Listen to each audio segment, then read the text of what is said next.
Okay, yeah, I just wanted to come on here and reflect a bit because I did have a therapy session today. Recently I was definitely in need for some I guess you could say mental health first aid or just a listening ear. Something that was discussed in my therapy session about, some hurts and things that I had experienced.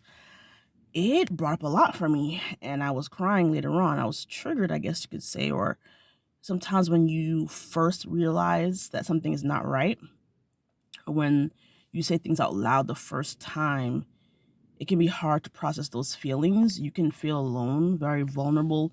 You can feel like, I don't know when this is going to end. Like, when is the crying going to stop? I had a therapist say to me, well, literally, we can't cry all day and all night. At some time it will end. It doesn't feel like it, but it does. And we also know that crying is helpful and therapeutic. For so many of us who have had a hard time dealing with our emotions or being able to express them, crying can actually be scary. It can be intimidating. It puts us in a feeling of being out of control. And especially for people who have survived abuse and trauma as children or whenever in life, being out of control is a scary place to be. So, for someone like me, if I feel like I'm crying, I'm trying to soothe myself and, oh, let me just look up at the sky and nothing's working, it can feel very scary. It can feel very jarring, very jolting.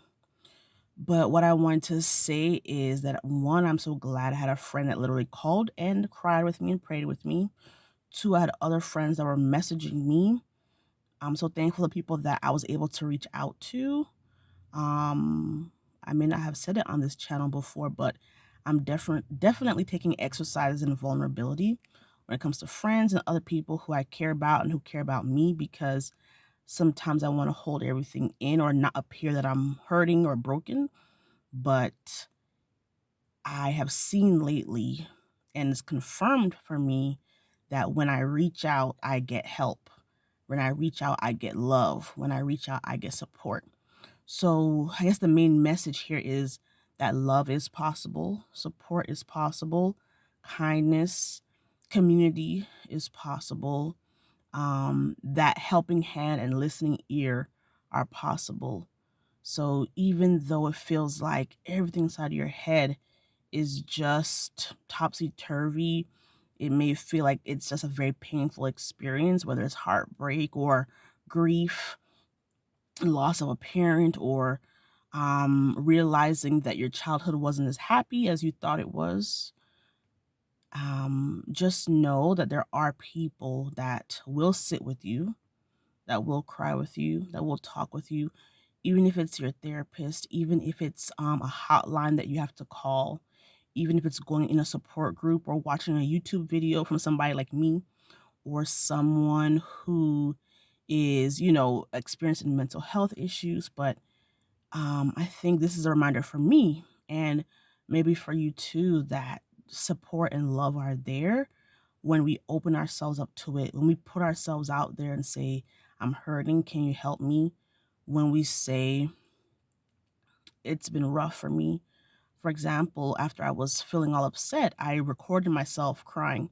I don't know if I'll ever post that video, but that's a video that I actually sent to some people. And the response was just so overwhelming with support and love. I appreciate it. And I asked them first, because I didn't want to burden people or put them in a bad headspace. So I said, hey, I want to send you a video just so you know it's me crying, da da da. But again, it's a great thing to know and have firsthand experience that people do love and care for me, and that people will open their arms to comfort and support when you let them know that you need it. And even when you yourself feel like, man, no one has supported me, no one has ever stepped up for me in a way that I feel they should have, it's still possible. No matter how old you are, where you are, or what past hurts you've experienced, it is possible to find people that will step up for you, step in for you, sit with you, and help you in whatever way they can.